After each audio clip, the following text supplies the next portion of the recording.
even the profit that the company is making is much less than the taxes that the government is earning. So it is like basically the company is working for the government to collect the tax and pay them, right? Say company is making a 10% of profit on a product, but government is like taking back for that 48%, right? There is a difference between tax planning and tax evasion. Okay? Tax planning is basically a smart way using the proper law and using the proper provisions and clause and subclause everything of the provisions of income tax act, and then आप smart way में smart decision करके investments and all करके ना most use कर सको income tax law का और tax save करो in a smart way, right? So this is the tax planning and tax evasion is basically आप अपने इनकम को ही गलत दिखा रहे हो या कुछ छुपा रहे हो या कैश में कुछ ऐसा कर रहे हो जो कि that is illegal, right? That is illegal for, right? So tax planning is what we prefer and advise our client to go with. अगर अपन 1970s में चल जाए जब हम और आप शायद थे भी नहीं, राइट? सो उस time if you Google it, India's highest tax rate, right? 1970s. आपको पता चलेगा 97.5% tax. Huge. Like imagine पूरा साल आप काम कर रहे हो, ठीक है? 100 दिन अगर आप ऑफिस जा रहे हो तो 97.5 days आप ऑफिस सिर्फ गवर्नमेंट के लिए गए हो. They simply put their money in these, which is ETF, which is exchange traded fund, which is funds of fund. Basically it is a portfolio, ठीक है? जैसे बैंक बीज हो गया, निफ्टी बीज हो गया, राइट? सो ये क्या है कि एक फुल पोर्टफोलियो आप इन्वेस्ट कर रहे हो एक बैंक्स ऑफ बैंक का शेयर में, right? Made up of all the Indian top bank जो कि निफ्टी 50 में लिस्टेड कंपनीज है, राइट? एंड उसमें ऑब्वियसली आप चेक कर सकते हो, परसेंटेज डिफाइंड है कि कौन से बैंक में कितना परसेंटेज आपका मनी पुट ऑन होगा. सो SIP plan is obviously like develops a habit of constant investing, constant saving. बहुत बार मैंने सुना है ऐसे लोगों में, मतलब आई वुड से द यंग, जो भी यंग अर्नर्स है, जो कि यंग सैलरीड लोग हैं, वो लोग में ना अभी इतना सेंस ऑफ फाइनेंशियल ना डिसिप्लिन नहीं आया है कि वो कांस्टेंट पैसे सेव करे, कांस्टेंट मतलब सेविंग पे जाए. बल्कि देख रहे कि लोग इतना EMIs, इतना क्रेडिट कार्ड के बेसिस पे, मतलब आईफोन भी ले रहे तो EMIs पे, right? Car, home etcetera. Loan ले रहे हैं. इन्वेस्टमेंट आई वुड से कि ठीक है वो लोन पे लो तो then also it is fine, right? Other than that, these things जो कि मतलब to depreciating assets है. Yes, exactly. The depreciating assets, or I am not afraid of a person who can beat me through 100 ways, right? I am afraid of a person who have practiced to beat a particular position 100 times because he have practiced उसके ऊपर, right? वो अगर sling shot मारेगा तो वो एक shot को 100 बार मारा उसने, right? So आपको लगाएगा तो वो तोड़ देगा. I trust on Indian government and believe me, future is India. Hello and welcome to Sacred Journey, the podcast. Today we have with us Mr. Mahesh Chunjunwala, a qualified chartered accountant. He has worked for Big Four firms like PwC, Grant Thornton, KPMG India on taxation and statutory audits. Welcome Mahesh to our podcast Sacred Journey. Today we would be discussing about taxation policies and different investments and other topics. So the first question I would like to ask you is that what is this taxation policy and why do we need to pay taxes? क्यों देना पड़ता है tax हम लोगों को? Sure. So thank you so much for the introduction. So basically the core concept of taxation is arises from the Constitution, which is the supreme law of land, right? All the laws that are being made or been introduced by the parliament, right, and the provisions of all the laws should always be aligned and be consistent with the Constitution, right? So the Article 246 gives the power to both the central and the state to levy taxes, okay, right? There we have list defined, which is the union list, which gives the central power to impose taxes, the state list, which gives the state government to levy taxes, and the concurrent list, where both the government have the power to impose taxes. So taxation in India, we are currently talk about the union list, where we will talk about the core two taxes that a common man needs to pay in their whole lifestyle, right? So basically these are called direct tax and the indirect tax, okay? So basically direct tax is on your income. That's why it is called income tax, right?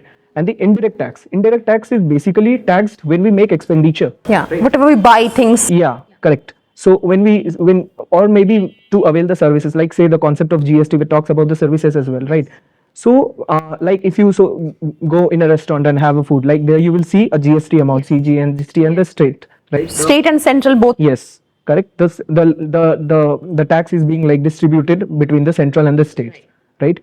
So that form of tax, and that is like basically a sort of what I say, indirect tax is basically biased because it is being it is the fixed percentage on the goods or the service, irrespective of the income of the individual who is consuming it, right? If you will go and buy in a restaurant, if you will go and want to have some food and all, or if Ambani will go into the restaurant, right? You both will be taxed on the same percentage, right? Which is on the service, right? And not a different, like since Ambani आए हैं तो उनको ज़्यादा charge किया जाएगा, ऐसा कुछ नहीं है. सबके लिए एकदम इक्वल है. Equal for all the individual. Even if a beggar buys a 5 rupee Lay's ka chips from a kirana shop, it says inclusive of all taxes, right? Or even if an Ambani buys it, the tax basically is the same.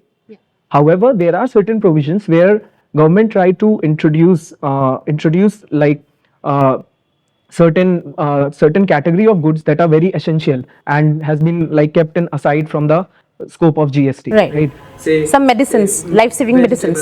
say like very basic necessary goods that we every like people use in their day-to-day lives, right? So like that, and then we have a luxury goods tax as well, right? Where assess is being introduced. Say if you buy a normal car with certain provision under the income under the GST law, right? Then the taxation would be different. And if you buy a car with a bigger Luxury car, yeah. luxury car, right? Then you have to pay additional cess. At times, like GST amount plus cess amount can go up to 48%, right? So at time it happens like even the profit that the company is making is much less than the taxes that the government is earning. So it is like basically the company is working for the government to collect the tax and pay them, right? Say company is making a 10% of profit on a product, but government is like taking back for that 48%, right? It's, more than what the company is earning. Even the company is earning. At times it happens, right? So this is the basic of the indirect tax, right? And then we have again the Customs Act that usually people don't face in their day-to-day life, which is basically related to import and export, right? And then if we talk about the direct tax, where it's the Income income of tax, the yes. individual. That's why it is called income tax, right? Where your income is taxed. And here we have like based on your income, if you are a salaried person, then you need to pay your taxes based on salaries after obviously claiming all the exemptions and the deductions. आप बोल रहे थे about direct taxes. तो what is this direct tax? So direct tax is basically tax जो कि आपके income पे लगता है, right? That's why it is called income tax. And direct taxes में basically या तो आपका salary पे tax है, या तो आपका business profession है, या फिर आप freelancer हो, या फिर आप small businessman हो, right? Then आपका based on your PGBP पे taxation है. Also we have capital gains, house property, other income. These are also there, but in a day-to-day life जो कि हम लोग tax pay करते हैं, बेस अगर कोई सैलरीड है जो कि I think most of the viewers होंगे, राइट? सो उनके सैलरी पे टैक्स है, राइट? वहां पे आपका first thing I want to make this clear कि आपका salary is not the income, right? As per tax law आपको बीच में मिलता है उसका एग्जेम्पशंस, आपको बीच में मिलता है उसका deductions. Okay, so this two things are again different. आप इसके बीच में कंफ्यूज नहीं होंगे, बिकॉज एग्जेम्पशंस होता है कि आपने कोई खर्चा किया, आपको उसका बेनिफिट मिल गया. जैसे कि आपका एम्प्लॉयर बहुत बार देता है कि हाउस रेंट अलाउंस हो गया, राइट? लीव ट्रैवल अलाउंस हो गया. So these are the basically benefit जो आपको मिलता है खर्चा करने पे अपनी सैलरी से, राइट? वो भी आपकी इनकम से लेस होता है, which will reduce your tax liability. And then आपके पास होता है कि डिडक्शंस, राइट? चैप्टर 6 में जैसे आप ATC में डिडक्शंस ले सकते हो, राइट? आप 80D में डिडक्शन ले सकते हो हेल्थ चेकअप का. एंड सो दीज ATC में क्या क्या होता है, ये थोड़ा हमारे जो ऑडियंस है उनको बोलिए. So ATC में basically it talks about the life insurance premium that we pay, right? ATC में maximum there are defined areas जिसमें आप अगर expense करते हो तो आपको maximum 1.5 लाख तक का deductions मिल सकता है, right? And उस it is not like कि आप सब में 1.5 लाख का benefits ले सकते हो. Total 1.5 lakh. Aggregate ceiling limit is 1.5 lakh, ठीक है? आप 1.5 लाख का बेनिफिट ले सकते हो. वहां पे आपको हाउसिंग लोन का अगर प्रिंसिपल अमाउंट का रीपेमेंट है तो उस पे भी आप उस पे उसके अंदर ही yes. So Mahesh, can you tell me what are the sources available for the salaried individuals for their tax planning? So So for salaried individual, basically first I want to make this clear कि आपका deductions और आपका exemptions इस दोनों में difference होता है. Deductions is basically you get for your expenses that you do, right? जैसे कि आपका हो गया house rent allowance पे आपको एम्प्लॉयर रीइंबर्स करता है खर्चा जो कि आप रेंटल पे करते हो कहीं पे रहने का या फिर like that. Obviously there are certain limits जिसके अंडर में ही सिर्फ limited amount is allowed, but still that deduction you can avail, right. And then we have leave travel allowance, वो भी आपको एज अ डिडक्शन आपको मिल जाता है जो for the expenditure that you make, right. So and like that we have the exemptions. Okay, exemptions क्या होता है कि बेसिकली जो आपको इनकम पे मिलता है. ओके, सो मतलब आप से सर्टेन अगर certain we have sections under chapter 6A, right, 80C 80D and like that, right, जो बहुत मोस्ट कॉमन लोग अवेल करते हैं most of the time, right. जहाँ पे आपको 80C में मैक्सिमम सीलिंग लिमिट है 1.5 लाख का डिडक्शन. 1.5 लाख ही मैक्सिमम है. या मैक्सिमम, एंड उसमें स्पेसिफाइड है इन्वेस्टमेंट्स जो कि आप अगर करते हो तो आपको उसमें उसका डिडक्शंस मिलता है. जैसे कि आप समझ लो LIC का प्रीमियम पे करते हो, या फिर आप सुकन्या समृद्धि में फंड इन्वेस्ट करते हो, या फिर आप यूलिप्स में पैसे डालते हो, ELSS करते हो, तो ये सब करके उसमें लिस्ट स्पेसिफाइज है, right. But the aggregate ceiling is still 1.5 lakhs, right. And then we have 80D. 80D में भी आपको बहुत सारे बेनिफिट्स मिलते हैं अपने लिए या फिर अपनी फैमिली के लिए, 25,000 and 50,000 like that. And then 5,000 आपको कैश का प्रिवेंटिव हेल्थ चेकअप भी बेनिफिट दिया गया under section 80D, right. Other than that now comes the concept of the new scheme and the old scheme, right. Many times salaried लोग बहुत confused रहते हैं कि अपन को यार न्यू स्कीम में टैक्स देना चाहिए या फिर ओल्ड स्कीम में टैक्स देना चाहिए. ये है क्या दो चीज? ये फाइनेंशियल ईयर में कौन सा मतलब करना चाहिए ये भी बता दी एक साथ. या so it obviously depends on your income and your investments. Okay, since अब जो आप सुन रहे होगे 12.75 वो तो ऑब्वियसली आपका 1st of April 25 से एप्लीकेबल होगा नेक्स्ट फाइनेंशियल ईयर से, right. And but still like till 31st March 31st March 25 basically depends कि आपका कितना इनकम है उसकी बेसिस पे. अगर आपको एकदम स्ट्रेट कट आपको चाहिए कि मेरे पैसे मेरे बैंक में आने चाहिए सैलरी के, मैं कोई डिडक्शन नहीं लूंगा, मैं कहीं इन्वेस्ट नहीं कर रहा, ठीक है, मेरे को इन हैंड कैश चाहिए, ठीक है, आप सिर्फ स्टैंडर्ड डिडक्शन आपको मिलता है सैलरी का, न्यू स्कीम ओल्ड स्कीम में बोथ, राइट. आप वो करो, आपके आफ्टर टैक्सेस जो अमाउंट आएंगे ऑब्वियसली फिर आपका न्यू स्कीम में टैक्स ज्यादा रहेगा, राइट. देन आपके जो आफ्टर टैक्सेस अमाउंट आएंगे वो आपके फुल क्लीन अमाउंट है, आप उसको जो करना है इन्वेस्ट करना है एंड ऑल जो करना है करो, आप उससे मजे करो, right. But as per old scheme में आपको बहुत टैक्स प्लानिंग करना पड़ता है, क्योंकि फर्स्ट थिंग मैं कॉन्सेप्ट क्लियर कर देना चाहता हूँ, there is a difference between tax planning and tax evasion, ठीक है. Tax planning is basically a smart way using the proper law and using the proper provisions and clause and subclause everything of the provisions of income tax act, and then आप smart way में smart decision करके investments and all करके ना most use कर सको income tax law का और tax save करो in a smart way, right. So this is the tax planning. And tax evasion is basically आप अपने इनकम को ही गलत दिखा रहे हो या कुछ छुपा रहे हो या कैश में कुछ ऐसा कर रहे हो जो कि that is illegal, right. Illegal, right. So tax planning is what we prefer and advise our client to go with, right. So and इसमें आपको बेनिफिट्स जो 80C एंड ऑल ये सब का जो मैंने इन्वेस्टमेंट्स आपको जैसे बताया, सो इसमें अगर आप इन्वेस्ट करते हो तो अगेन आपको ये सब का डिडक्शंस मिलेगा, लेकिन ये ओल्ड में ही एप्लीकेबल है. ओके, न्यू में ये सब कुछ नहीं है, ये नहीं.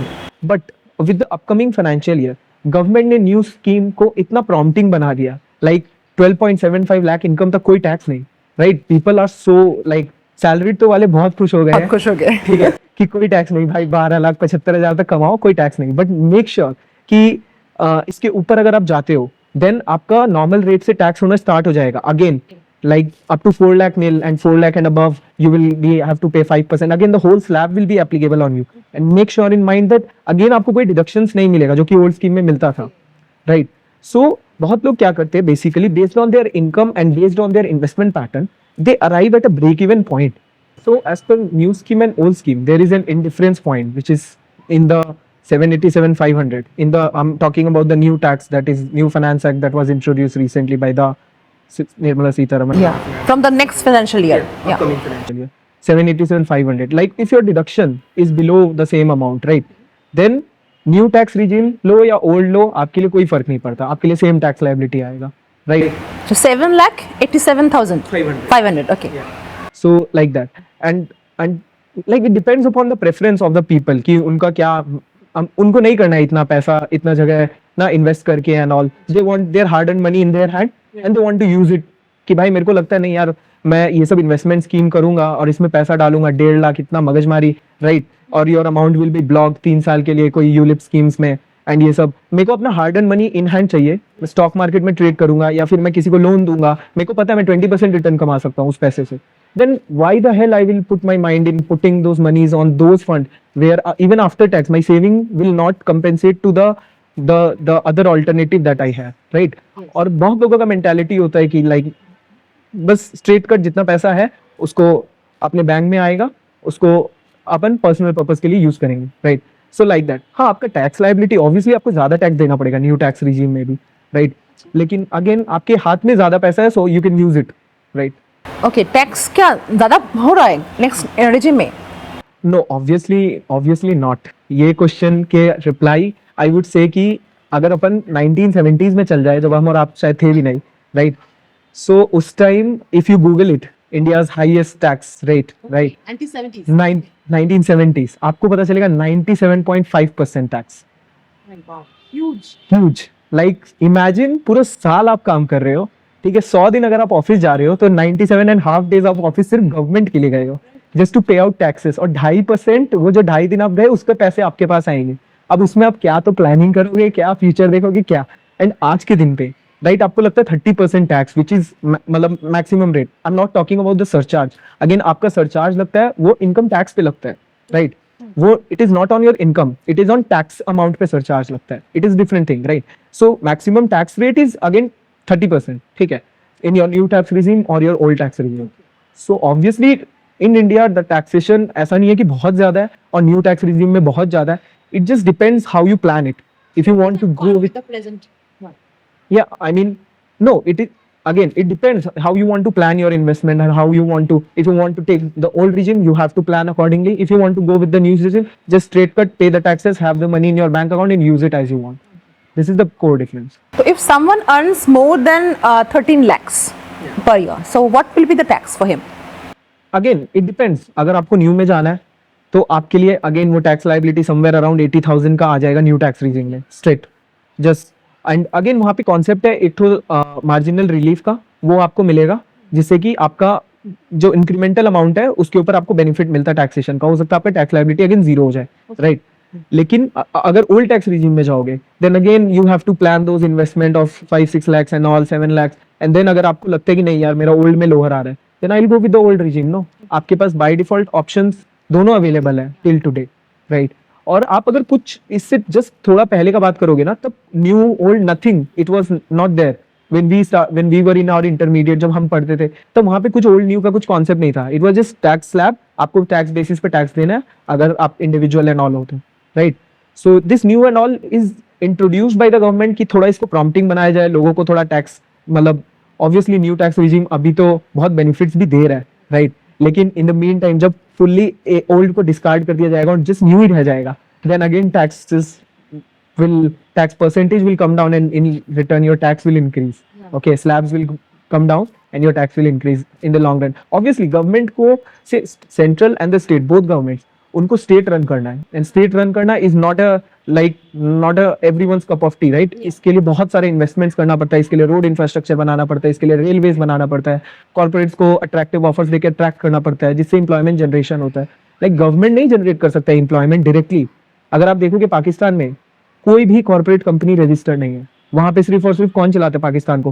पाकिस्तानी गवर्नमेंट के आर्मीज का कंपनीज है, राइट? अगर ऐसा होगा ना तो आज हम लोग अगर कोई सामान लेने जाते हैं, आपको लगता है कि यार ये प्रोडक्ट इस कंपनी का 10 रुपए का मिल रहा है, ये प्रोडक्ट इस कंपनी का 2 रुपए सस्ता मिल रहा है, why not buy this one, right? The two companies are competing with each other for the price. But अगर आप देखोगे पाकिस्तान में जिस government is making everything, doing everything, they have their companies, तो वहां पे ना कॉम्पिटिशन है ना कुछ है, right? Prices also skyrocketing, right? Yeah, price they can charge any amount, yeah, any amount, कोई competition नहीं है ना, right?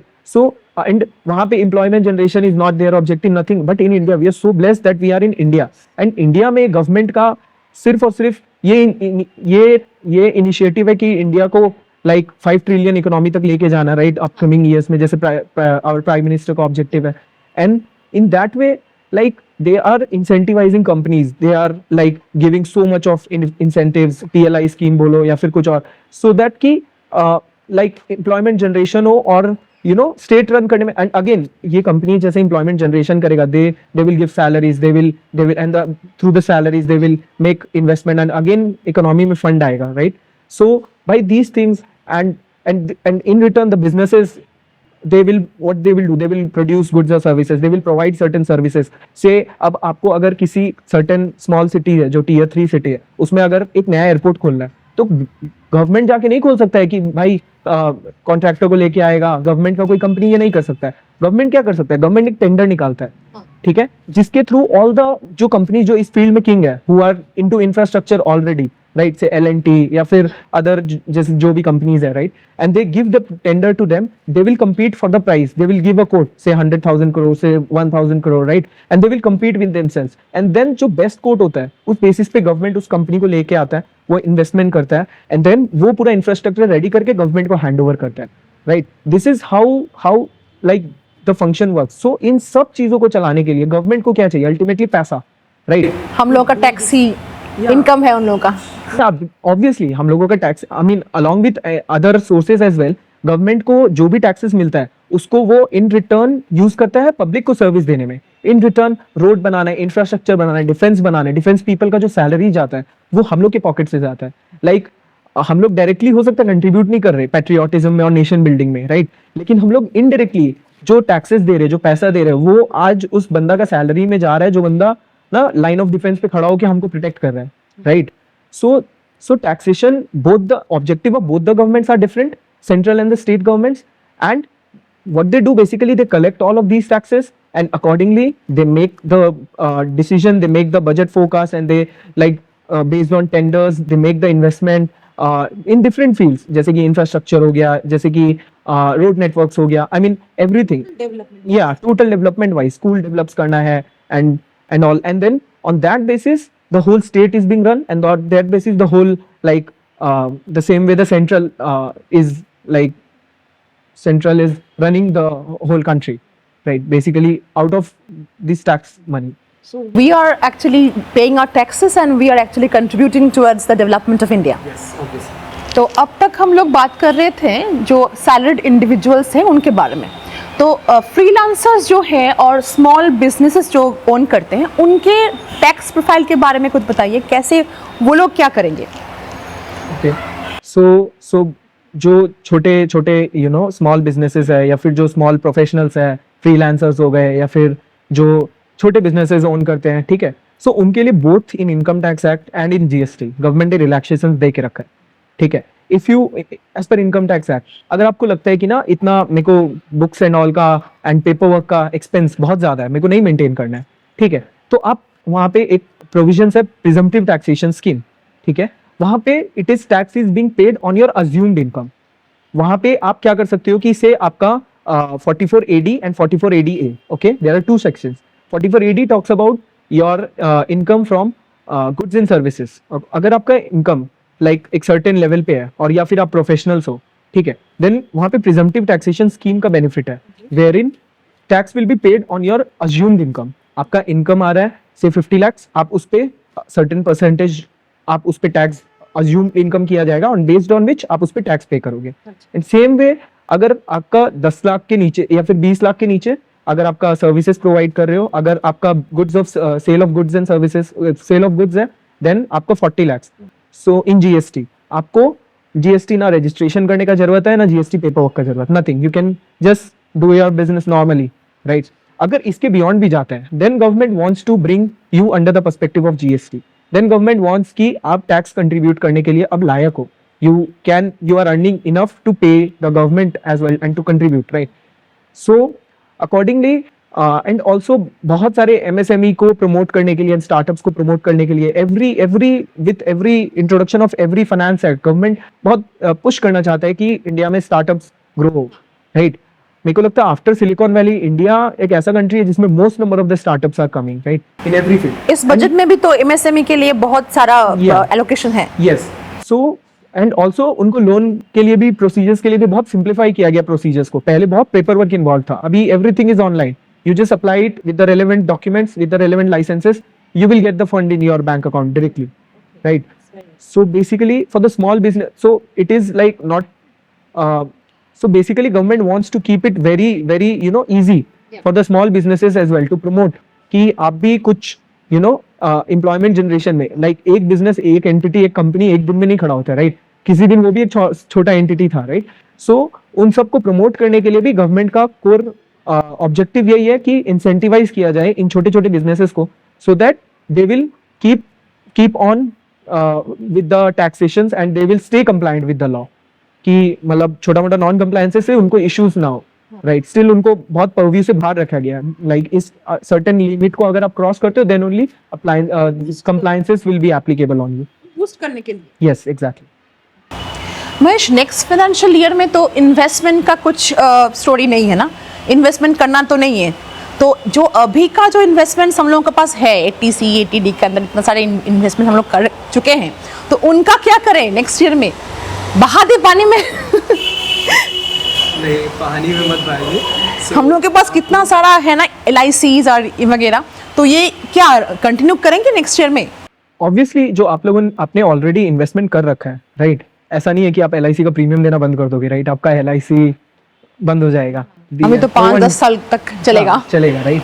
So no one does like that, it is just that कि आपको उसका बेनिफिट मिलना बंद हो जाएगा अगर आप न्यू टैक्स रिजीम में जाते हो तो, राइट? आप एक्सपेंस करते रहोगे, it is like a normal, it is not a tax saving investment plan now, it is just जिसका आपको कुछ बेनिफिट नहीं मिलेगा। ATC में वैसे भी 1.5 लाख का ही मिलता था, राइट? सो लेकिन स्टिल अगर इट डिपेंड्स, राइट? अगर आपका new tax and old tax दोनों कंपेयर करके, depending on what your CA advice, call us, depending on what your CA advice, so उस बेसिस पे अगर आपका still old tax liability, old tax regime में आपका टैक्स लोअर आ रहा है, then go with the old, no, it is don't go with the name कि भाई ओल्ड है कुछ हो जाएगा, no, it is just two way of benefits or two different way path you can take, right? While like some have different mindset, some people like invest based on the mindset to like tax planning के mindset से some, and आपको जाना चाहता है तो आपको still आप चाहते हो कि सारे benefits and all avail करके आपके old regime में आ रहे थे ना, आप old से जाओ, otherwise आपको चाहिए in cash in hand, right? and आपको कोई माथा नहीं लगाना है, right? About the investments, fresh investments आप करोगे तो वैसे भी नहीं मिलने वाला अगर आप न्यू में जा रहे हो तो, राइट? एंड ओल्ड जो आपके एग्जिस्टिंग्स थे उसका भी मतलब कुछ पोर्शन का आपको कुछ डिडक्शंस नहीं मिलने वाला है, इट इज जस्ट दैट कि after taxes your money will be in your hand, that's it. Tax benefit नहीं मिलेगा, लेकिन टैक्स बेनिफिट नहीं मिलेगा, उसका अलग से बेनिफिट जो है वो मिलेगा, हाँ, इन्वेस्टमेंट के तरीके से, यस ऑब्वियसली। तो नेक्स्ट जो टैक्स रिजीम होगा, न्यू टैक्स रिजीम, तो उसमें क्या जो करंट जो सैलरीड इंडिविजुअल्स हैं उनके लिए क्या इन्वेस्टमेंट करना चाहिए फिर? तो वो क्या इन्वेस्टमेंट्स नहीं करेंगे कि पूरा तो उड़ा देंगे, फिर क्या करेंगे? नहीं, इट इज नॉट अबाउट कि इन्वेस्टमेंट करना नहीं, गवर्नमेंट ऐसा नहीं है कि न्यू टैक्स रिजीम ला के ना इन्वेस्टर को पेनलाइज कर रहा है, it is not like that, it is just that कि ऑब्वियसली आपको एक सैलरी का जो स्टैंडर्ड डिडक्शन मिलता है वो आपको मिलेगा, राइट? अदर देन दैट आप अपने जो पैसे आप जो भी इन्वेस्ट करोगे उसके ऊपर आपको टैक्स बेनिफिट नहीं मिलेगा, it is just this is the case only, right?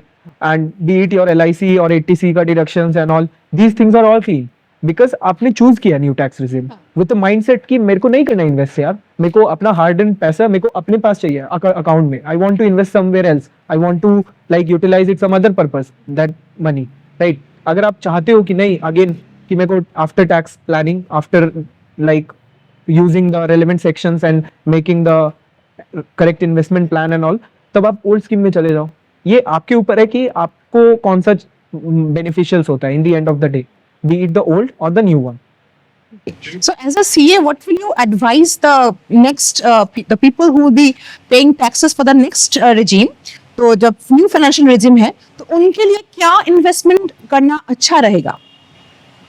Okay, so this answer I would say कि actually it depends, okay? Stock market तो भी बहुत नीचे चल रहा है अभी, तो कहाँ इन्वेस्ट करें? So obviously stock market investment is based on आप कितने एक्सपीरियंस हो, कि कौन सा आपको स्टॉक को रिलेटेड कितना knowledge, idea and all the news आप वॉच करते हो based on fundamental and technical analysis, everything that is different story, right? Other than stock market अगर आप बोलोगे कि ना tax saving investments, right, then again आपको ओल्ड टैक्स रिजीम में ही जाना पड़ेगा, okay, not in the new tax regime. And अगर आप चाहते हो टैक्स सेविंग नहीं करना है, yeah जस्ट इन्वेस्टमेंट कहाँ करना है for the benefit, like for okay हाँ for returns. for returns, obviously for that you need to contact the Yes. relevant financial advisor. Okay, ये थोड़ा सा So बताइए straight लाइक cut हम answer, हमारे ऑडियंस को भी. obviously it always depends. आप कितने लोग करते हैं कि ना ETF में ट्रेड करते हैं, जो अगर किसी को आपको शेयर्स में नहीं लगाना है, से राइट एक इंडिविजुअल शेयर्स में से Tata groups, right Tata Motors का शेयर है, ट्रेड कर रहा है से पर्टिकुलर वैल्यू पे, कल टाटा को रिलेटेड कुछ न्यूज आता है कि कुछ नया टैक्स कुछ नया गवर्नमेंट का लॉज आ गया इसके कारण, या फिर प्रॉफिट गिर गया क्वार्टरली रिपोर्टिंग में, देन क्या होगा कि आपका भी अगेन उस कंपनी का शेयर प्राइस में इफेक्ट आएगा, राइट इम्पैक्ट आएगा. सो उससे बचने के लिए बहुत लोग क्या करते हैं, salaried individual, they simply put their money in BeES, which is ETF, which is exchange traded fund, which is funds of fund. Basically it is a portfolio, ठीक है, जैसे बैंक बीज हो गया, निफ्टी बीज हो गया, राइट. सो ये क्या है कि एक होल पोर्टफोलियो आपको, आप इन्वेस्ट कर रहे हो एक बैंक्स ऑफ बैंक का शेयर में, right, made up of all the Indian top banks जो कि निफ्टी 50 में लिस्टेड कंपनीज है, राइट. एंड उसमें ऑब्वियसली आप चेक कर सकते हो, परसेंटेज डिफाइंड है कि कौन से बैंक में कितना परसेंटेज आपका मनी पुट ऑन होगा, राइट. अगर आपको इंडिया के बैंकिंग सेक्टर पे ट्रस्ट है, आप बैंक्स में डाल दो, बैंक बीज इज द ETF, राइट. अगर आपको लगता है नहीं मेरे को IT में मेरे को जाने का है, ठीक है, देन आप IT बीज में डालो. What I would say is एक कंपनी पे बेट लेने से अच्छा आप कंपनीज ऑफ कंपनी का पोर्टफोलियो पे बेट लो, राइट. इट विल कम होता है. yes obviously with the portfolio diversification your risk will reduce. मतलब जितने ज्यादा कंपनीज पे आप बेट लोगे आपका रिस्क उतना कम होते जाएगा. अब अगर आप रिस्क हंग्री इन्वेस्टर हो, आपका रिस्क एपेटाइट लेने का बहुत है, आपको पता है know this company I have gone through the financials, ये कंपनी कल जाके चमकेगा, this is a penny stock company, और या फिर आपको लगता है कि यार AI से रिलेटेड इतना कुछ आ रहा है, ये कंपनी ना कुछ AI में करने वाला है, या फिर नया लाइसेंस लेने वाला है, या फिर कोई नया सॉफ्टवेयर डेवलप कर रहा है बैकएंड में, है ना, जिससे कोई बड़ा इंपैक्ट होने वाला है सोसाइटी एट लार्ज पे, और आपको दिख रहा है आज इसका शेयर प्राइस जिस पे है ये कल छप्पर फाड़ के निकलेगा आगे, आप उसमें बेट करो, ठीक है. बट अगेन अब उसका कंपीटिंग ब्रांड जो अभी लिस्टेड नहीं हो सकता है, वो भी कुछ काम कर रहा हो, वो कल जाके लिस्ट हो और वो उसको पीछे कर दे, right. It obviously depends on the mindset of the people. आपको क्या लगता है, right. Market is very dynamic and very judgement based कि आप किस पे बेट लेते हो. But for a salaried individual what I would say is go for the ETF. बिना दिमाग लगाए ETF में ट्रेड करो, शेयर के जैसा है, आपको जब मन आप बाय करो, no lock in, nothing. It is just like a share, say amount 30, 300, 400, right, 32, 50. Gold bees are also there. अगर आपको लग रहा है मार्केट टूट रहा है, ठीक है, तो हार्ड गोल्ड पे आप लेने जाओगे तो उसका आपको अगेन उसके सेल पे भी टैक्स है एंड एवरीथिंग. इसे आप गोल्ड बीज खरीद लो, ठीक है, अपने फोन से सर्च गोल्ड बीज, आपको गोल्ड बीज का दिख जाएगा शेयर ETF. देन आप उसको खरीद सकते हो नॉर्मली. एंड देन जब आपको लगता है कि नहीं यार अब यूजुअली व्हाट हैपेंस इज जब मार्केट गिरता है देन गोल्ड का प्राइसेस बढ़ता है, राइट, बिकॉज कंजर्वेटिव होते हैं इन लोग और गोल्ड में इन्वेस्ट ज्यादा करते हैं, ठीक है, उनको पता है कि मार्केट डूबेगा, राइट. एंड जब मार्केट ब्लूम करता है तो गोल्ड का प्राइसेस थोड़ा नीचे आता है, right. So accordingly in the same way अगर आपको लग रहा है अभी मार्केट गिर रहा है सिंस पास्ट वीक एकदम, मतलब क्या बोलते हैं उसको, गिरता ही जा रहा है ना क्या टर्म था वो, blood bath. Okay, so blood bath जो चल रहा है अभी मार्केट में, आई वुड से गो फॉर द गोल्ड बीज, ठीक है, सेफ है एकदम. लेकिन अगर आपको लगता है स्टिल कि नो मेरे को कंपनीज के पोर्टफोलियोज में इन्वेस्ट करना है नॉल, देन आप रेस्पेक्टिव बीज शेयर्स आर देयर, BEES बीज, ओके, एंड आप उसमें अपना मनी पुट ऑन करो, आंख बंद करके बैठ जाओ and trust on Indian government and believe me future is India, ठीक है. जितने भी कंपनीज है अपना, जितना भी आप चाहे बोलो IT सेक्टर में, आप बोलो अकाउंटिंग सेक्टर में, या फिर आप जिस भी फील्ड में बोलो, लाइक आप देखोगे कि हर कंपनी चाहते हैं कि इंडियन मार्केट में आए. इंडिया का बहुत बड़ा कंजम्पशन मार्केट है, ठीक है, एंड जिस लेवल से India year on year grow कर रहा है, GDP जो इंडिया का है, या फिर जिस लेवल से आप ग्रोथ देख रहे हो, what I would say is in the long run you will be, your portfolio will be green and you will be on a safer note. कि यार ठीक है आज मार्केट गिरा ना, ऐसा नहीं है कि 50 कंपनी एक बार में डूब जाएगा, इसका मतलब तो इंडिया पे कोई वॉर हो गया, which is practically impossible, right. अगर आप पोर्टफोलियो में ऑलरेडी इन्वेस्ट कर रहे हो, और अदर वे अराउंड क्योंकि आप जॉब कर रहे हो, आपके पास टाइम नहीं है, आपको जस्ट एक शेयर चाहिए, तो वो एक शेयर पे बेट करना is more risky compare to एक पोर्टफोलियो पे बेट करना, ठीक है. सो मैंने आपको बोला कि इसमें डाल दो, आप मगजमारी मत करो, पैसे डालो, एंड जब मार्केट गिरे पैसे डालो, एवरेज करो, एंड जब आपको लगता है कि यार अब तो मेरे को बुक करना है, आप बुक करके निकल जाओ. I can bet on you 13, 14, 15% return any day आपको मिल जाएगा 20 में, okay, in the long run. और इन लॉन्ग रन में बेस्ड ऑन इंडियन इकोनॉमी, अगर इंडियन इकोनॉमी ग्रो होगा, which is I like definitely bet on कि इंडिया विल ग्रो, ठीक ठीक है, देन बेस्ड ऑन इट आपके पोर्टफोलियोज भी ग्रो होंगे instead of and again on the other side, अगर आपको लगता है कि नहीं यार मैं अपनी जॉब के साथ साथ मेरे को फुल टाइम ट्रेडिंग करना है, मेरे को ना हर एक कंपनीज के बारे में जानना है, what these companies X and Y are doing, so उसके लिए मेरे को एडवाइस करने का जरूरत नहीं है. Obviously the person is knowledgeable enough कि उसको क्या करना है, टेक्निकल एनालिसिस या fundamental analysis and all based on companies, कौन से कंपनी में बेट लेना है, right. It is like bet, I am saying, I mean it is an investment but it is in sort of a bet, right. आप बोल रहे हो कि ये कंपनी ग्रो होगा, हो सकता नहीं हो, राइट. बट अगर आप से सर्टेन अमाउंट पे अपने पैसे लगा के शेयर खरीदे हो, कल अगर गिर गया तो ऐसा नहीं है कि आप किसी को जाके बोलोगे कि यार मेरा पैसा रिफंड करो, गिर गया. नो, आपने डिसीजन लिया था उस कंपनी में पैसे लगाने का. So it is not like that. Obviously SEBI is there to regulate the irregularities, market irregularities के लिए, right, which is our exchange board of India. But again मतलब एक बेट तो आप अल्टीमेटली कंपनी पे कर रहे हो, राइट. सो उसके ग्रोथ पे एवरीथिंग डिपेंड्स. सो अगर आप स्मार्ट इनफ हो कि आपको पता है कि यार मैं इसमें मैंने देखा है, इस कंपनी के बारे में मैंने पढ़ा है या इसके बारे में सुना है एक्सेट्रा, राइट. एंड आपने based on your research work, right, based on your own study, अगर आपको लगता है ऐसे these 10 companies I want to put my money, इसमें 5%, इसमें 10%, इसमें 2%, right, like that I want to make my portfolio, then आप अकॉर्डिंगली वैसे इन्वेस्ट कर सकते हो. व्हाट अबाउट SIPs, ये कैसा रहेगा? So obviously SIPs are like, obviously ये भी म्यूचुअल फंड है जो मैंने आपको बताया, ETF is also a mutual fund. So SIP plan is obviously like develops a habit of constant investing, constant saving. बहुत बार मैंने सुना है ऐसे लोगों में, मतलब I would say the young, जो भी young earners है, जो कि young salaried लोग हैं, वो लोग में ना अभी इतना sense of financial ना डिसिप्लिन नहीं आया है कि वो कांस्टेंट पैसे सेव करे, कांस्टेंट मतलब सेविंग पे जाए, बल्कि ये देख रहे कि लोग इतना EMIs, इतना क्रेडिट कार्ड के बेसिस पे, मतलब आईफोन्स भी ले रहे तो EMIs पे, right, car, home etcetera, loan ज्यादा ले रहे हैं. इन्वेस्टमेंट आई वुड से कि ठीक है वो लोन पे लो तो then also it is fine, right. Other than that these things जो कि मतलब तो depreciating assets है, yes, exactly, the depreciating assets, और या फिर आप बोलो कि मतलब अल्टीमेटली द रियलाइजेबल वैल्यू जो आप डे एंड पे उसको निकालोगे तो उसका कुछ नहीं है, right. Basically this phones and people buy, resale value तो है ही नहीं इसका. यस, मतलब हम लोग हिंदी में पहले बोला करते थे कि जितना चादर उतने ही पैल फैलाने चाहिए, राइट. और स्मॉल जो पर्सन है जिसका सैलरी 25,000, 30,000, 40,000 महीना है, आई वुड से SIP is the best thing. आप सिस्टमैटिकली तरीका से एक पिक कर लो कि मेरे को इस फंड में डालने का है, ठीक है, इतना अमाउंट पिक कर लो. आपको पता है कि यार मेरा 30,000 सैलरी है, से 5,000, 8,000 दिस मच अमाउंट मेरे को ना मैं स्पेयर रख सकता हूँ आफ्टर ऑल माई एक्सपेंसेस, जो कि मेरे को कभी नहीं लगेगा, ठीक है. सो अकॉर्डिंगली उतने ईयर का आप ले लो लॉक इन पे, आपका वो पैसे कटते रहेंगे, आपको इन्वेस्ट भी हो रहा है, आपको उसके ऊपर बर्डन भी नहीं आएगा.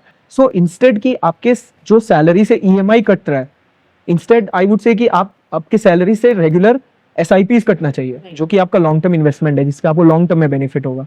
Mahesh, what about the business professionals, not the small owners but the bigger business owners, उनके लिए taxation policy क्या रहेगा?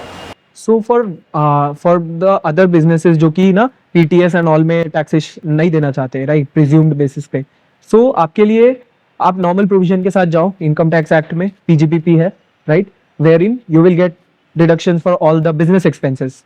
ओके, आपको अगर आपने कैपिटल एसेट लिया तो आपको डिप्रिसिएशन का बेनिफिट मिलेगा, राइट. अगर आप कोई खर्चा करते हो बिजनेस के लिए तो आप उसको खर्चा क्लेम कर सकते हो अपने P&L में, प्रोवाइडेड ऑब्वियसली वो आपका अलाउड हो. मतलब जैसे एक प्रोविजन है कि आप कैश एक्सपेंडिचर 20,000 से ज्यादा सेम डे नहीं कर सकते, राइट, वो डिसअलाउड हो जाएगा. And also make sure in mind कि आप रिसीव भी नहीं कर सकते, वरना 269 SS एंड 269 ST इसके प्रोविजंस लग जाएंगे, विच इज लाइक 2 लाख से ज्यादा पैसा किसी से देना या रिसीव करना in cash is disallowed. Okay, and like there are many allowable expenses जो कि आपको मिल जाएंगे benefits, and after that you arrive कि आपका net profit as per income tax act is this much, and based on it आप tax पे कर सकते हो. एंड सेम वे GST में भी, जैसे कि आप अगर प्रिजम्पटिव में जाते हो तो आपको इनपुट टैक्स का कोई बेनिफिट नहीं मिलता है, राइट. लेकिन अब अगर आप नॉर्मल प्रोविजन में जा रहे हो, सो इनपुट टैक्स क्रेडिट का आपको बेनिफिट लेना है. So obviously considering block credit जो सेक्शन 17 में बताया गया, उसको साइड करके जो भी आप खर्चा करते हो अपने बिजनेस के लिए, ठीक है, उसमें there is a certain component of tax, right. अगर मैं बिजनेस रन कर रहा हूँ, से मैं कोचिंग इंडस्ट्री रन कर रहा हूँ, या फिर कोई प्रोफेशनल है, या फिर कोई ऐसे बिजनेस में है जिसमें output is the basically a product. Okay, so in that case क्या करते हो, आप रॉ मटेरियल्स खरीदते हो, ठीक है। रॉ मटेरियल जब आपको सप्लायर बिल करता है, से 10,000 का आपने मटेरियल खरीदा, से उस पे 18% जीएसटी है, तो आप inclusive of GST that amount you pay and keep that invoice, and आप उस इनवॉइस पे जो आपने 18% जीएसटी दिया, अब आउटवर्ड सप्लाई पे जो आपका फिनिश प्रोडक्ट निकल रहा है, उस पे जो आपका आउटवर्ड टैक्स लायबिलिटी है, आपको वो पहले दिया हुआ टैक्स से आप उसको एडजस्ट कर सकते हो, which is basically the concept of input tax. लेकिन ये आपको बेनिफिट नहीं मिलता अगर आप अगेन प्रिजम्पटिव बेसिस में जा रहे हो, ठीक है। इट इज नॉट लाइक कि आपने पूरे साल काम किया एंड कमाया, उसके बाद टैक्स दिया, ठीक है। सो इट इज कि आप पे करते हो टैक्सेशन को इन एडवांस में, ठीक है। सो सैलरीड इंडिविजुअल को तो माथा ही नहीं लगाना है, उनका जो एम्प्लॉयर है वो खुद ही डिडक्ट करके दे देता है गवर्नमेंट को टीडीएस, ठीक है। बिजनेस ओनर्स को obviously on self computation basis self declare करना पड़ता है कि this much is my tax amount, and उसको क्वार्टरली पे करना पड़ता है, right, advance tax. And again अब समझो सैलरीड इंडिविजुअल आपका से टैक्स कट गया, लेकिन आपका ईयर एंड पे आप टैक्स कंप्यूटेशन किया, से आपका न्यू स्कीम के बेसिस पे आपका टैक्स कट गया, ठीक है, एज एन सैलरीड इंडिविजुअल, लेकिन आपको समझ आ रहा है कि नहीं, I have made this much investment and I have not yet declared to the company, okay. So here comes first thing that जो कंपनीज है ना, वो बाय डिफॉल्ट न्यू रिजिम में आपको ऑप्ट करवा रही है, अनलेस कि आप बताते हो कि मेरे को ओल्ड में जाना है, ओके। एंड अगर आप बताते हो कि मेरे को ओल्ड में जाना है, तो आपको रेलेवेंट पेपर वर्क सब सबमिट करना पड़ेगा, right, that I have made this much of investment, इसमें मैंने ऐसा ऐसा किया तो मेरे को 80C का बेनिफिट मिलेगा, एचआरए में मैंने रेंट एग्रीमेंट बना के रखा है, पेमेंट कर रहा हूँ रेंट का, Unless you say that, तो unless you say that by default it is a new tax regime, okay. So first thing and second thing, अब अगर आप ओल्ड टैक्स रिजीम कर आपने न्यू लेके कंपनी ने आपका टैक्स काट दिया, ठीक है, अब आप ईयर एंड पे आए, ओल्ड टैक्स रिजीम पे सारे आप डिक्लेरेशन डाला एंड आपको लग रहा है कि आपका टैक्स लायबिलिटी न्यू में तो नील आ रहा है, तो what about the TDS component जो कंपनी ने ऑलरेडी डिडक्ट कर दिया, सो उसका आपको रिफंड मिल जाएगा, आपका रिटर्न प्रोसेस होगा, उसके बाद आपको रिफंड मिल जाएगा, right. And now talk about the business के पर्सपेक्टिव से, फर्स्ट ऑफ ऑल प्रिजम्पटिव वालों के लिए तो सबसे बेस्ट है, रिटर्न सबसे फास्टेस्ट प्रोसेस होता है प्रिजम्पटिव बेसिस में, क्योंकि प्रिज्यूम्ड इनकम है, ना कोई खर्चा, नथिंग, आपने डिस्क्लोज किया मेरे ग्रॉस रिसीट्स इतने हैं, इतने परसेंट मेरा टैक्स बनता है, उसके बेसिस पे आपने टैक्स पे कर दिया, अगर आपका कट भी गया तो आपको रिफंड आ जाएगा, राइट। एंड अगेन अब now second case is the new जो अदर बिग कॉर्पोरेट्स है, ठीक है, जो डोमेस्टिक कंपनीज है उनके भी लिए भी 25% एंड लाइक फॉरेन कंपनीज के लिए डिफरेंट टैक्स स्लैब्स है, right. In their case as well, अगर उनका ऑब्वियसली टैक्स जो कट चुका ऑलरेडी, वो अगर उनके जो कंप्यूटेड इनकम आफ्टर पीजीबीपी जो नेट टैक्स लायबिलिटी आ रहा है, वो अगर स्टिल आपका रिफंडेबल है और वेरी बेयर मिनिमल अमाउंट है, सो बैलेंस अमाउंट का आपको जो 26AS में आपको रिफ्लेक्ट होता है, जो भी आपका टीडीएस कटता है, ओके। सो टीडीएस रिसीवल करके आपको उसका एडजस्ट हो जाएगा अमाउंट, और बैलेंस अमाउंट अगर बनता है तो आप रिफंड के लिए अप्लाई करो, आपको रिफंड भी आ जाता है। महेश, कोई अगर टैक्स देना भूल जाए तो उसका कॉन्सिक्वेंस क्या होगा? ओके, सो इट डिपेंड्स कि आपका first of all I would से इट डिपेंड्स कि आपका कितना अल्टीमेटली टैक्स लायबिलिटी आ रहा है, फर्स्ट क्वेश्चन, ठीक है। सो एंड दैट डिपेंड्स कि समझो आपका छोटा मोटा अमाउंट है, 1-1.5 लाख का टैक्स आपका बन रहा है, टैक्स बन रहा है, आई एम सेइंग, ठीक है, देन डिपार्टमेंट बेयरली अपना इतना टाइम एंड लोगों को इन्वेस्ट करेगा इस चीज में, राइट। आप से इंटरनल एक नोटिस रहता है डिपार्टमेंट का सीबीडीटी के द्वारा कि लाइक अराउंड 50 लाख का टैक्स लायबिलिटी या फिर 1 करोड़ का बिजनेस ओनर्स के लिए एंड इंडिविजुअल के लिए 50, जब तक ना डिपार्टमेंट इतना मतलब आपको फोर्स नहीं करता है, राइट। अब सैलरीड इंडिविजुअल का तो ऑलरेडी टैक्स कट के आता है, ठीक है, एंड जिस बिजनेस ओनर्स या फिर कोई ऐसा आप समझ लो इनकम था जो आपने डिक्लेयर नहीं किया, right. So in that case what happens is, आपका जो भी इनकम टैक्स पोर्टल है उसके ऊपर सबसे पहले आपके पास शो कॉज नोटिस आते हैं, राइट, कि डिपार्टमेंट आपको अपॉर्चुनिटी ऑफ बीइंग हर्ड देता है कि राइट कि आपने से आपके पास बैंक में आपने कोई प्लॉट ऑफ लैंड था पापा का पुराना, इनहेरिट होके आपको मिला, आपने उसको सेल आउट कर दिया, आपको मिला 1 CR, ठीक है, आपने उस बैंक में डाला, FD कर दिया। So obviously all the banks in India they have tie ups with the with the government of with the department, okay, I mean the income tax department and the GST department. So वो लोग सारा details जो है कि आपका जो इतना movement हो रहा है, they keep an eye of it, right, उसको ट्रैक करते रहते हैं, राइट। एंड आपके अमाउंट में सर्टेनली लाइक इतना बड़ा जो मूवमेंट आया आपके बैंक में, सो ये उनके ट्रैक में आता है, right. So what they do basically आपको शो कॉज नोटिस देते हैं कि आपका ये जो इनकम अराइज हुआ है मेरे को इसका रीजन दो, राइट, बेसिकली आपको अपॉर्चुनिटी दिया। सो फर्स्ट थिंग, अगर आप यहाँ पे 2 कंडीशंस बनता है कि आपको सर्टेन डे का टाइम पीरियड दिया जाता है कि इतने दिन में आप रिस्पॉन्ड करो नोटिस का, आप फर्स्ट थिंग, अगर आप देख लेते हो या फिर नहीं देखते हो, देख लेते हो अगर आपको समझ आता है कि इस रीजन से था, या फिर से आपको नहीं पता, आप अपने सीए के पास जाते हो, आप उनको फाइल पकड़ाते हो कि ये ट्रांजैक्शन था, इससे रिलेटेड था, तो आप इस मैटर को डील करो। अकॉर्डिंगली ही विल टेक अप, एंड उसके बाद एओ के पास जाना, असेसमेंट ऑफिसर के पास, एंड देन अपील में जाना, कमिश्नर के पास जाना, ये सब नेक्स्ट स्टेप्स है, वो डील करेगा आपका CA, right? No, just tax liability. Okay, so initially आपके ऊपर जस्ट टैक्स लगाने के लिए डिपार्टमेंट आपको बोल रहा है, राइट?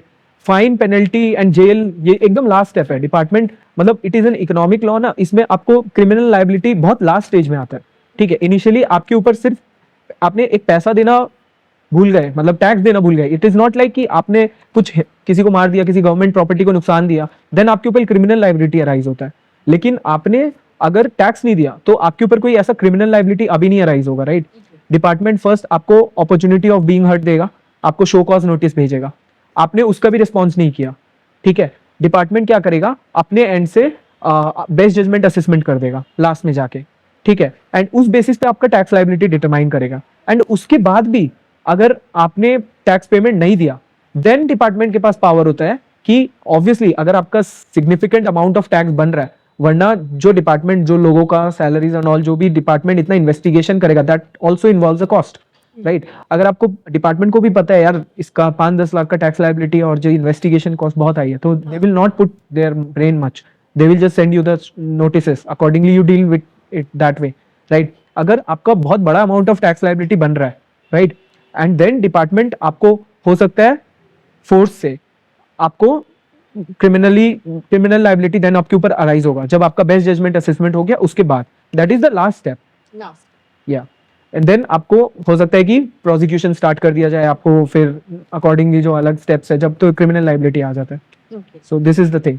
इनिशियली आपके पास बहुत सारे आपको ऑप्शंस दिया जाता है, आपको शो कॉज नोटिस भेजा जाता है, आप डिपार्टमेंट से बात कर सकते हो, ईओ से बात कर सकते हो कि these are the reasons because मेरा ये इनकम अराइज हुआ, एंड देन अगर एक्सप्लेनेशन सेटिस्फैक्ट्री है देन वो उसको क्लोज कर देता है। लेकिन अगर अभी भी लगता है कि नो, कमिश्नर के पास जाना चाहता है, तो एट टाइम्स फाइल कमिश्नर के पास चला जाता है, राइट? देन कमिश्नर के पास पावर है, या तो फिर वो वापस से असेसमेंट ऑफिसर के पास भेज दे, या फिर उसको ना कंसिडर कर ले कि या मतलब जो भी एक्सप्लेनेशन दे रहा है SSC is all file, right?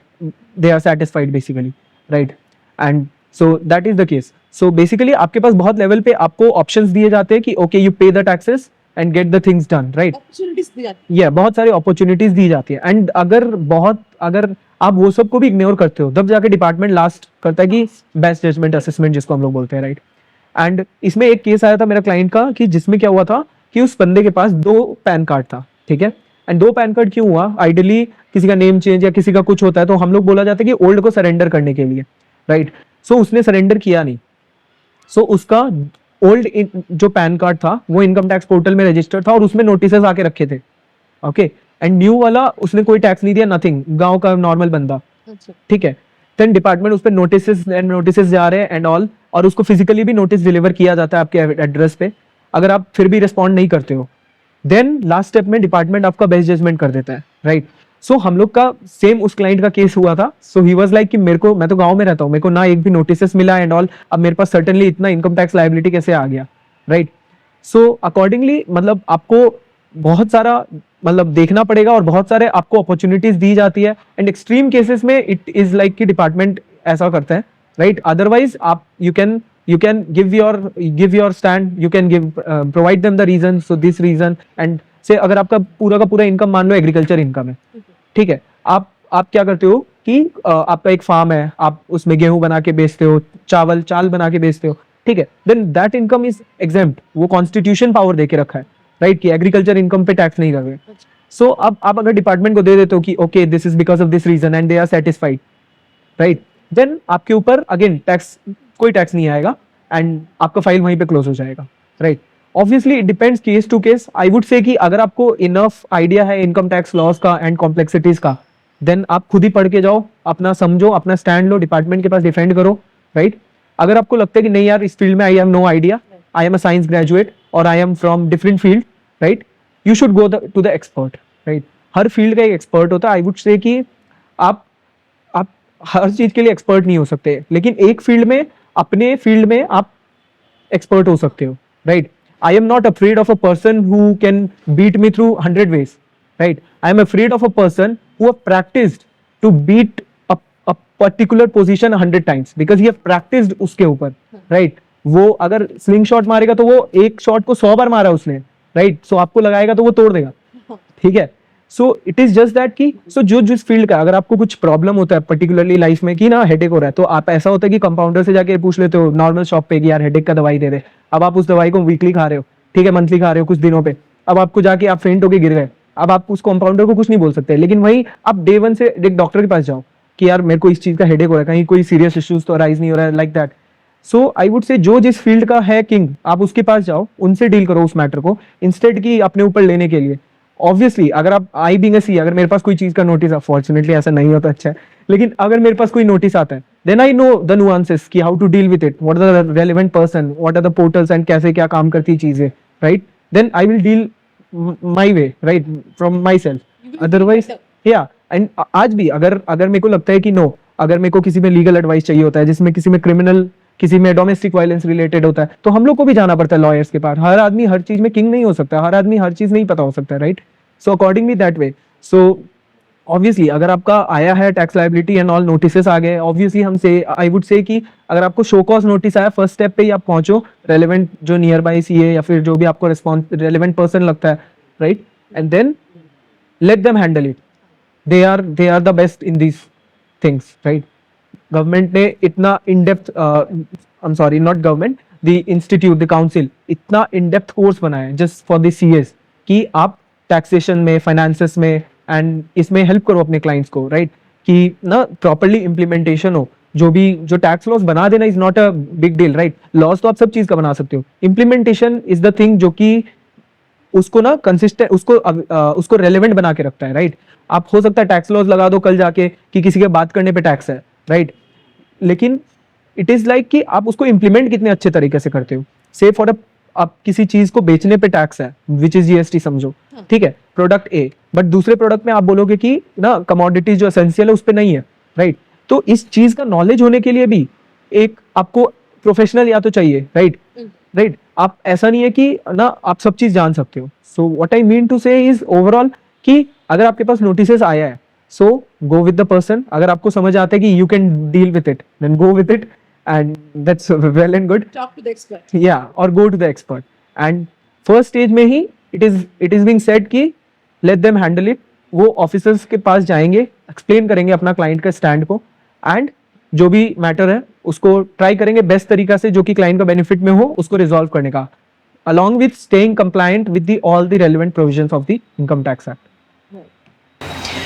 So thank you Mahesh for coming to this show and you have dedicated a lot of time to this and आप तो अभी अपना खुद का बिजनेस भी कर रहे हैं, आपका खुद का प्रैक्टिस कर रहे हैं, सो वहाँ तो I think you are excelling in your work.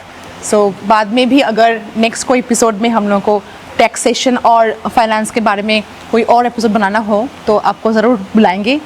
आशा करते हैं कि आप आएंगे। Thank you very much. नमस्ते। তো কেমন লাগলো আজকে আমাদের এই এপিসোড? যদি ভালো লেগে থাকে তো অবশ্যই লাইক, কমেন্ট, শেয়ার করবেন এবং সাবস্ক্রাইব করবেন। নমস্কার।